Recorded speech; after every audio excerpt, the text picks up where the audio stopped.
All right, and we are back, and it is time for the Else Views. And to continue with what I was gonna say before, um, that's like my middle name, Thomas. I spelled it at first or when I was younger, Tomes, because I spelled it how it sounded, and my mom was like, "No, that's wrong," and she spelled. I'm like, "No, that's Thomas. My name is not Thomas." But that's a different story. Um, but yeah, it is time for our Else Views. This is the section of the show where we talk about TV shows, TV shows, TV shows, and TV shows. Because we have 4 TV shows for you that we're going to talk about. I picked 3 because really they're just the pilots. I picked 3 Amazon pilots. And I'm going to go through these first because have you seen any of the Amazon pilots? No, I'm still kind of abstaining from Amazon's content until I find the crossover to finally invest in Amazon Prime. Yeah. It doesn't make sense to me to invest myself into the content that they're making because I'm not going to have the opportunity to see it otherwise. Yeah. So a couple of, and I think we're getting close to that where it's like, just do it because there's enough original content out there. But this is the new. There's only 5 shows, and I've watched 3 of them.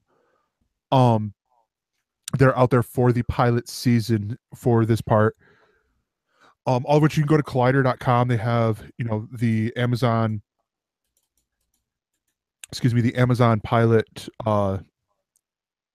guide essentially. But the first one I'm going to talk about, I think, is probably going to be the one that you would be the most interested in, because I believe I've heard you say you watch Gilmore Girls, or you've watched Gilmore Girls. Never seen it once. Never seen it once. Why did I think that? I don't know. Because I seem like a guy who would watch Gilmore Girls. Well, but this is this is written by the creator of Gilmore Girls, and she later created Bunheads on ABC Family, Amy Sherman Palladino, and this is called The Marvelous Miss Maisel. And this show is a period piece, but that time period is 1958. And we meet oh god, I'm blanking on her first name. Midge is how everyone calls her. Maisel, on her wedding, day, she's giving her own toast at her wedding, and it's setting up the backstory of everything. And then we fast forward 4 years. She has 2 kids with her husband, and he's working at this office, and then at night they go out to a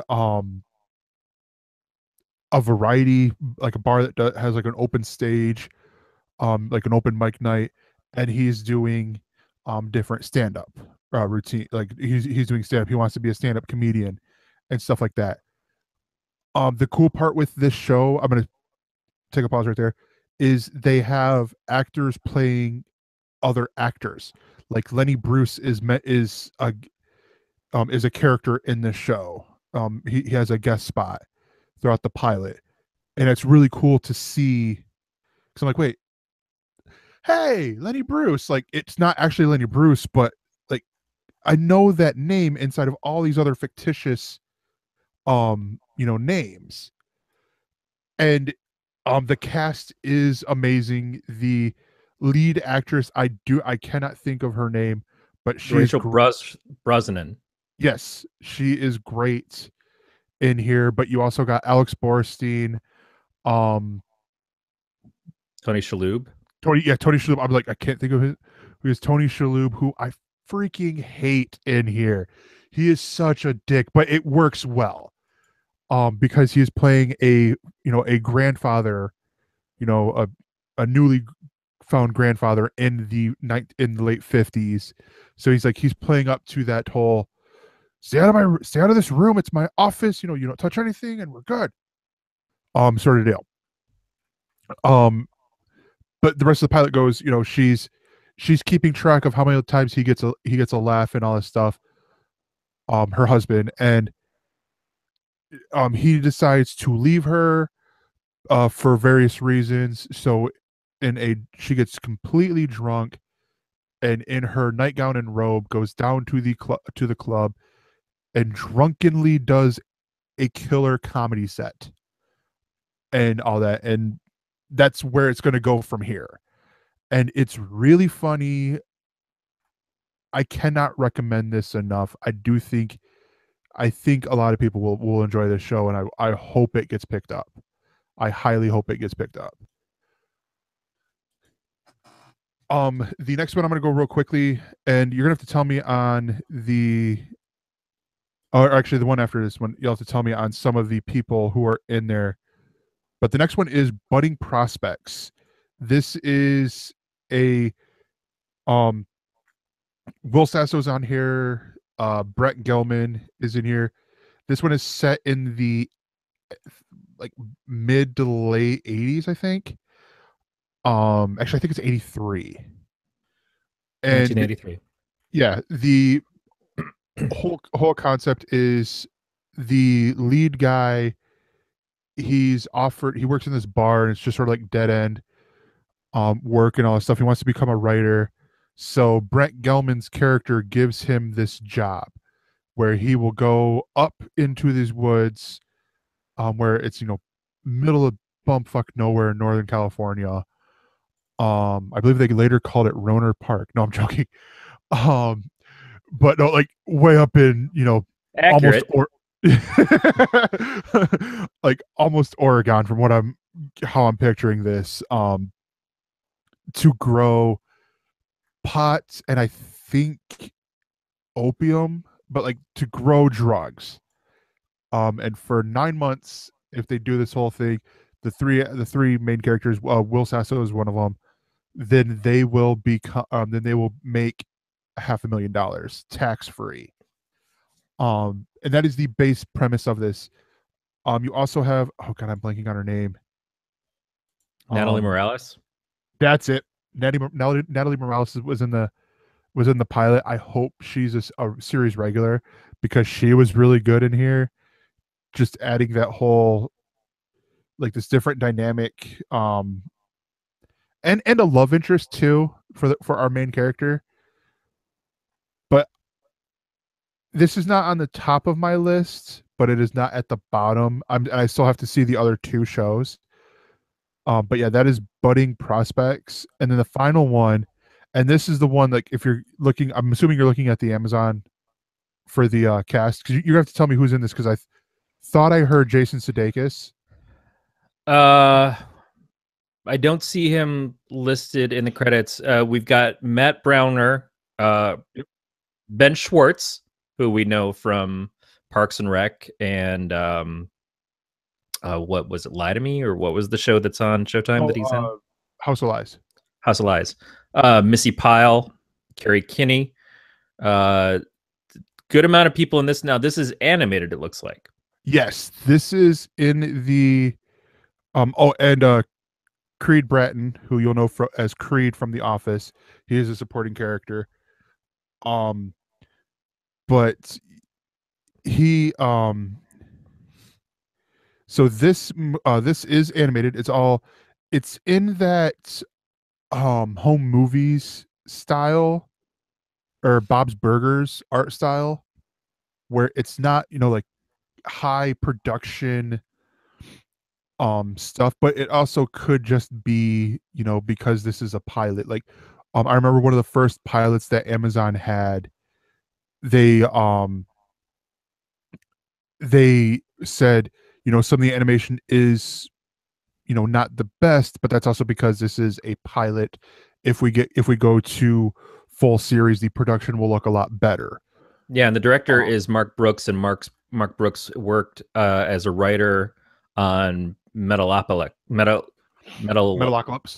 Yeah, I can never say that goddamn title. But yeah, the premise of this is, you got I'm just gonna read the description. 4 low-level employees seize control of a major corporation after accidentally murdering the CEO. It's hilarious in how everything is done here, because it is so just way, like, accidents like Weekend at Bernie's, but multiplied by 5. Just because of how these things are happening here, and really really well done. Carrie Kinney, Silver, is hilarious in here, and she's I think gonna be the main antagonist. Like like they're trying to stay one step ahead of her, and it. I just remember the ending of the episode. It was so freaking hilarious because they're all throughout she's just trying to figure out who's writing bad things about her. Basically, like like the for a good time call in the bathroom stalls, and so come in, and this one guy who's, to use an office analogy, since we got Creed Bratton on here, who is like the Dwight Schrute, but would even read on Dwight Schrute. He's like this super, stick to the rules type person. He thinks he figured out who is doing these drawings and stuff of her, and he's showing all these. He's got like 40 slides comparing all the different letters and all this stuff, like getting real CSI with the shit. And they cut to the end, and the CEO, I'm using quotes here, is like, "Man, don't you all know that the night security guard does all those?" And and I start laughing because I find it really funny, because I'm also leaving out key parts here. But yeah, that's the new VIPs. I'm not sure if I would like to see this get picked up. Honestly, I'd like to see all 3 of them get picked up. And I'm not sure about the other 2, only because I didn't watch them, and I will let you know for fairness for the viewers. The other 2 that I haven't watched are The Legend of Master Legend. This is a dark comedy about the life of Frank Lafont, aka Master Legend, a homemade superhero whose mission is to protect the people of Las Vegas from evildoers. And then the other one is at the bottom. It's Oasis, and it's based on the cult hit novel, The Book of Strange New Things, from Michael Faber. Oasis follows a chaplain, Richard Madden from Mad Men, or not from Mad Men, from Game of Thrones, who is sent into space to help establish a colony on a distant planet. And he ends up discovering but what he ends up discovering not only puts his faith to the test, but life as we know it. Yeah, so it's like there's some good stuff out there. It's just I didn't get time to watch all the pilots to where we could then do, like next week or something, do a full on review, because also I was watching what you want to talk about. Yeah, I'm not gonna go crazy on this because I have not completed the series yet. I just know that people have been posting early reviews of the first 6 episodes that were shown to reviewers of the new Marvel Netflix series Iron Fist, and they had access to the first 6 episodes.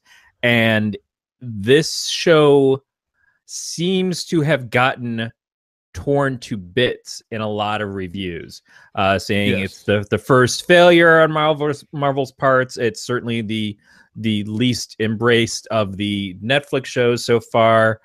There is a lot of, for some reason, controversy over the fact that they cast a Caucasian in the role of a character who in the comics is Caucasian. I don't know exactly how that works. They wanted it to be an Asian actor to increase Asian actors in Hollywood, which I completely agree with. But it would have then put an Asian actor into a very stereotypical Asian role, which part of the reason why this character was created in the way that it was is to put someone who's not of Asian descent into that role. Now, here, let's talk about that. Let's talk about that for a second, because I mentioned this last week at work, and one of my friends, in a way, me and B and Evan would jokingly say with you whenever we mentioned Man of Steel, don't. I do this whole, like, I did this whole thing of where I said the people who are complaining that Danny Rand is white in here when he's white in the comics are the same people who complained that Michael B. Jordan should not play Johnny Storm because he's black. And I don't know Johnny that they're Storm the is a same white people, character. but it sounds equally ridiculous to me. Yeah. Now obviously I'm a white guy, so my problems are minor. And it's the only thing minor about me. So I get why it might have been an interesting move to make the character of Asian descent. I don't know if that's what they wanted to do for this character or for this story. At the same time, the problems with the show realistically do exist. I'm about 8 episodes in, and I have to say that it is only slightly holding my attention at this point. It is paced slowly, and I've kind of gotten used to the fact that the Marvel shows on Netflix have a slow pacing. They all seem a little long in their seasons. They seem like they go 13 episodes when they should go 8. Yeah. They could be a lot tighter. I ran into it with Jessica Jones. I ran into it with the second season of Daredevil, but at least with the second season of Daredevil, what they did is they kind of split the season up into 2 different storylines almost. It's just that there's not a clear-cut point where it stops being one and starts being the other. We just suddenly focus on Elektra as opposed to the Punisher, although the Punisher still is involved in the end of the season. Luke Cage seemed to do it as well, and Luke Cage really bummed me out because I found the villain in the first part of the series far more interesting than the villain that they moved to later in the series. That whole thing just seemed to go off the rails for me.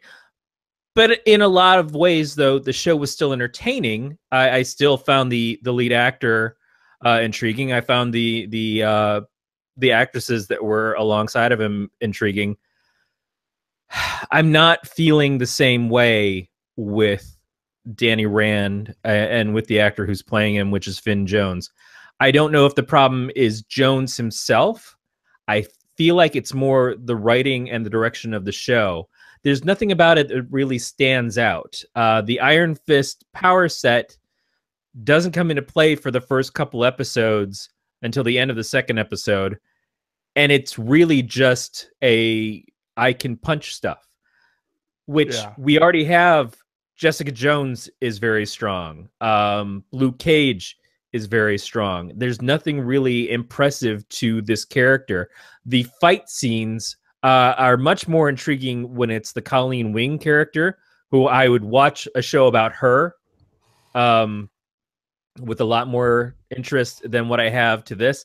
The whole thing with Danny is they set him up to be the fish out of water guy, which is a little bit Captain America because he's been missing for 15 years. But they start out with this whole process of like, he's going to have to prove his identity to people and he's going to have to fight to get his company back. And then they just kind of like sweep it all under the rug really fast. Like they introduce all this conflict of it. And then it's like, well, now we don't want to deal with that shit. So fuck it. And hey, it's all okay. Now he's in charge of his company and shit.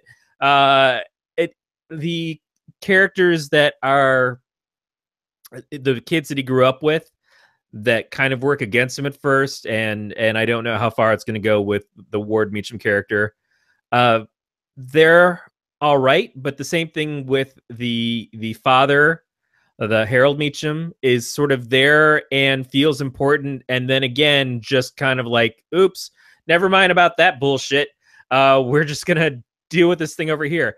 It's just so sudden changes that don't really feel like they're affecting the story enough to have mattered at all. So why did I just spend 4 hours watching about this character or watching about this storyline, and then have it just go, well, you know, that's kind of boring now, so we're going to do this over here. it just seems to jump around a lot in a way that isn't coherent and not terribly interesting. I've seen very mixed reviews from fans as opposed to actual reviewers. Some people like it a lot. Some people think it's terrible. Most I see say it's good, it's just not great, and our expectations are really high, and it will be a better payoff when we get to the Defenders, which is coming up, and we see all these characters together. And I think that might be part of the problem, where I fall in that category where it is good, and I do enjoy watching it. It's just came out at a weird place, because, and this is where I'm going to tip my hat as to what I'm going to be talking about next week for my ElseViews, and that is Into the Badlands, where season 2 came out of that show, which is another kung fu action TV show. Also happens to star an Asian American actor in the lead role, but that is not. I am not touching the race debate with that at all. It's more with the antagonists, because to me, it's more that the action on that show and the fight scenes and everything on that show dwarf what is on this show to a huge degree. Yeah, like Into the Badlands, I dropped out of watching it in the first season because I didn't really love the characters, but the fight scenes are incredible on that. Yeah, and in this, they're not good. Yeah, and they only get better on Into the Badlands, which again, I'm saving for next week. But for season 1, they only get better as they go on.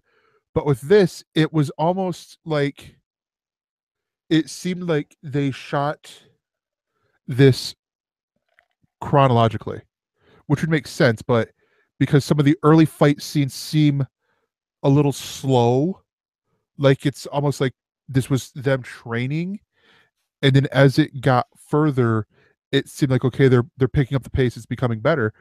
But the point I was going to make before is the antagonist in Iron Fist, the Hand, are going to be the antagonist for the Defenders.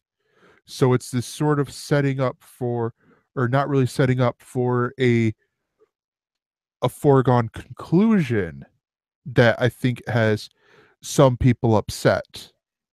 And I don't know, because I'm also, I think, at episode 7 or 8. I'm not exactly, I think the last one was the felling of the tree with the roots. Was the name of the episode? I couldn't tell you the title. I just know that for a show that is supposed to be about a martial artist, and with the opening credits showing all of these amazing martial arts moves in the animation, it is not reflected within the show itself very well at all. And it's a show that is, frankly, a lot of the episodes, not a lot seems to happen. It moves at a almost glacial pace. I don't want to say that it's terrible. It's got some decent acting in it. It's got some good character acting in it, certainly. The guy who plays Ward, I really liked when he was on Banshee. As I already mentioned, Jessica Henwick, who plays Colleen Wing, is the far more interesting character for me. I like Joy. I like Madame Gao, who we saw from Daredevil, comes in as the antagonist in this, and I like that character, and I like to see where that's going to. But I'm not sold on this series, and at this point in time, at 7.5, 8 episodes in, I really feel like it should have grabbed my attention at least somewhat. Like Luke Cage, Jessica Jones, they had my attention early, and then we got to some slower parts where it was a little bit of a slog for them, but they also came around again at the end. This is 8 episodes, and I haven't found the part that's supposed to make me feel invested in it. And that's kind of surprising for this series, for these shows. I don't know a lot about the creator of the show, Scott Buck, and what else he's done. Oh, Dexter. I just I don't know if this is the right fit for him or not.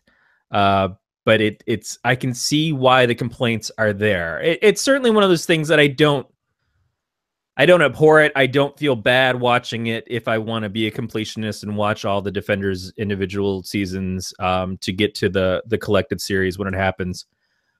It's just that if it wasn't for that, I probably would have tuned out. Yeah. Yeah, I mean, again, I like the show. I will say it looks beautiful on that TV behind me there. But not the opening cinematic.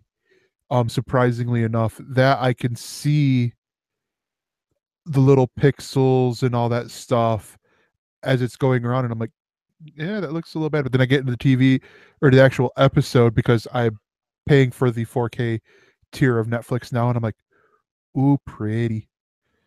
Yeah, the Oh, opening cinematic too. Also, it seems so evocative of the Daredevil opening that it didn't really stand out. Like each of these things have had a real individualism, and this yeah. one just doesn't. It there's No, nothing special about it so far.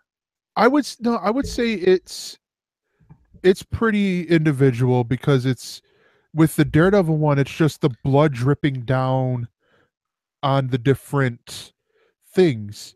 Where this, it's Danny doing like some like Tai Chi fighting Which is thing. all he does in the show. He just does Tai Yeah, Chi all the fucking time. yeah. It's like, great. That's fantastic. Oh, look, he's posing again. The best thing about him doing Tai Chi was when the guy made the farting noise. And it's just like it's really weird. They introduce things like they introduce the character who's the homeless guy that's talking to him and kind of like giving him a little bit of a pep talk in the first episode, and then Yeah, that guy's gone. And then they introduce the doctor who's the first person to kind of believe that he is who he says he is, and then that guy's just gone. And it's just like it's so all over the place, and it's so not a coherent story. There's nothing to make you feel attached to Iron Fist. Like the defined character of Iron Fist is I am the Iron Fist. I fight the hand. Oh, really? How's that going for you? Well, I've never fucking seen him before, so I guess it's cool that I showed up in the town that they're at. Okay, dude. You know, I just like I just it seems kind of and they said that this is the hardest show for them to get a handle on. I just don't know yeah, that they did. And this is that same sort of thing of like if you're creating a universe of things and you have an expectation that all these shows have to work together and they have to come at a certain time, you kind of leave yourself open to this happening. Is that you get a really great season of Daredevil, you get a really great, smartly developed show like Jessica Jones that has what is by far the best villain in the Marvel Universe, period. Easily at a match for Loki, but in some cases, I think superior because it's also a finished story. You get a very, good feel for what a Luke Cage show should be at the very least. Execution maybe fell apart at the end a little bit, but at least it makes sense of like, oh yeah, this is what fucking Luke Cage should be like. And then there's Iron Fist, which has no real depth or personality so far. And that's a bummer to me. But I can't say that Iron Fist was ever a character that I looked at with having a lot of depth and personality in the comics. The coolest thing about Danny Rand was that he hung out with Luke Cage.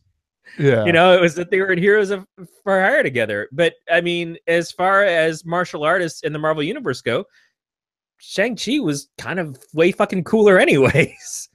And he would have been the actual Asian character that we could have seen reflected on the screen. I don't know. I'm just like I'm not trying to hate on it.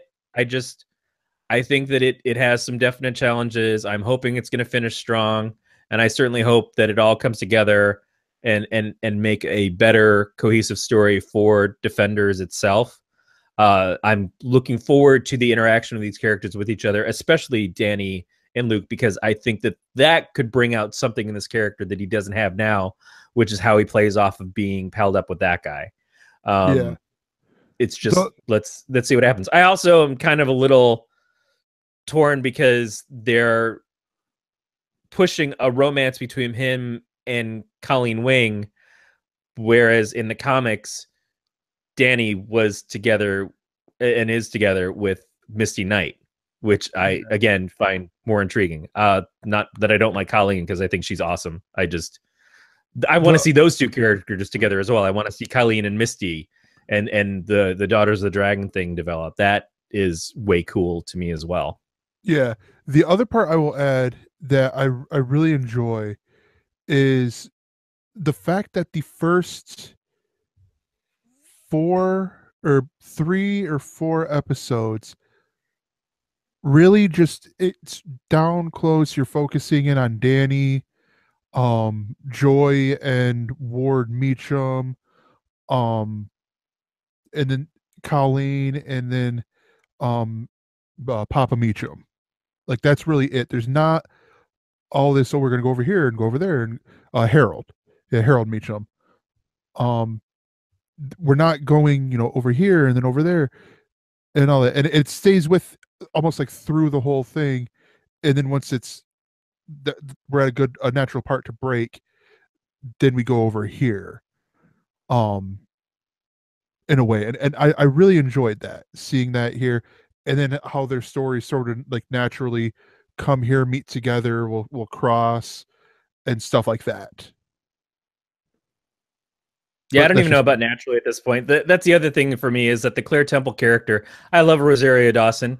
I'm glad that she's playing the night nurse character in this universe, but she's starting to feel shoehorned into every story. It's not feeling organic anymore. It's just feeling like, oh well, now we have to introduce Claire into this storyline too, and see how that makes it work. But she did have the best line of the series so far, which is, "You're supposed to fight the hand, and I know more about these motherfuckers than you do." Seriously, that is the greatest moment, because it's true. It's like this guy, all he talks about is his destiny of fighting these things, and but you don't fucking do that. You've never done that. So what the shit, dude? Yeah, I don't know. 5 more episodes. Yeah. 5 more Okay. episodes, Yeah. and we'll see how it goes. Yeah. That's where I'm at too. Because the episode I think I was in the middle of, was the blessing of many fractures, which is the other thing. That's one thing I really love about about the shows, and about a lot of the shows on with the Netflix Marvel stuff, is the naming of the episodes. Like with these, it seems like it seems like very almost like Tai Chi moves or something like that, or like a nice haiku is being said here when you look through the names of the episodes. Um, and if that is racist, I deeply apologize. Now we'll get that out of the way, and yeah, check It's it out. obvious that's what they're going for. It's just it just feels like window dressing at that point, as opposed to something that actually is literally doing itself a favor to the story. Yeah. But yeah, that is going to do it here for the ElseViews. We will be right back.